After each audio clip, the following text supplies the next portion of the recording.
Malgré qu'il soit en baisse par rapport à celui de l'année écoulée, le projet de budget 2022 proposé par le maire Abdourahmane Oumarou au conseil de la commune de Gashiga se veut réaliste et réalisable mais surtout ambitieux. D'une part, vous savez, il est question que le budget soit réaliste.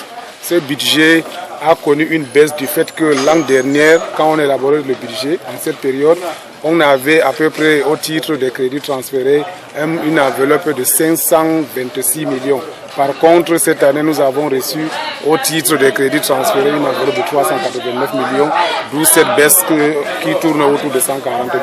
Arrêté en recettes et en dépenses à la somme de 694 millions 500 000 francs CFA, comme on le voit, l'éducation, l'hydraulique, la santé, l'ouverture des pistes et bien d'autres secteurs restent et demeurent les priorités de l'exécutif communal. Un budget qui fait d'ailleurs la part belle aux dépenses d'investissement qui s'élèvent à 521 780 000, soit 75,13% de tout le budget, contre 172 720 000 francs CFA pour le fonctionnement, soit 24,87%. Le représentant du préfet de la Benue a encouragé l'exécutif communal, mais il a surtout demandé au sous-préfet aux forces de maintien de l'ordre d'accompagner le maire dans la collecte des recettes propres. Nous avons tous remarqué que les règles en ce qui concerne le respect des lois et des règlements en vigueur en ce qui concerne la tenue de ce conseil ont été respectées.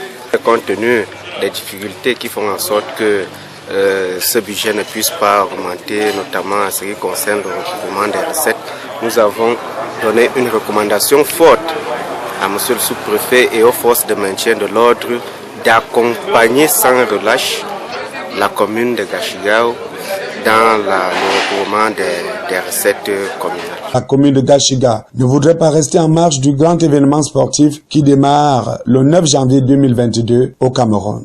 Nous envisageons aménager quelques espaces dès le mois de janvier là, pour permettre à ce que ceux qui vont venir du Nigeria peuvent s'arrêter et prendre quelque chose sur place.